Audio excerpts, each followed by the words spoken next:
Voici les dernières actualités sur l'IT. Tendance en cybersécurité. Les groupes APT alignés avec la Russie sont responsables de 33% des cyberattaques, tandis que ceux alignés avec la Chine représentent 25%.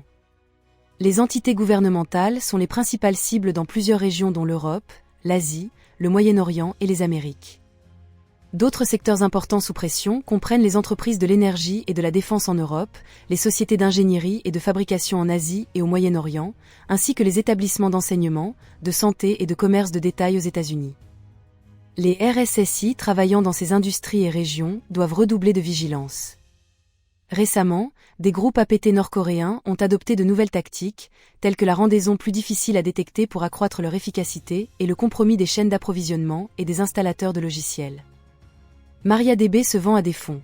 Les actionnaires de MariaDB ont approuvé une offre d'achat d'un trio de fonds d'investissement, K1, Meridian Bitco, une filiale de K1, et K5 Capital Advisors. Cette décision fait suite à des difficultés financières et à des performances décevantes. MariaDB prévoit de se concentrer sur la croissance organique et l'innovation technologique pour renforcer sa position sur le marché des bases de données open source.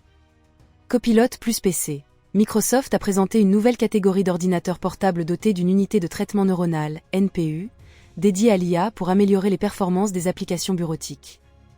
Les premiers ordinateurs portables labellisés Copilot plus PC disposeront d'un NPU offrant plus de 45 trillions d'opérations par seconde et seront équipés de processeurs Qualcomm Snapdragon X Elite et X+. Les applications Windows 11 telles que Recal, Live Caption, Co-Creator, Automatic Super Résolution et Studio Effect bénéficieront de cette technologie. Merci d'avoir écouté ces actualités sur l'IT. On se retrouve très rapidement pour les prochaines actus.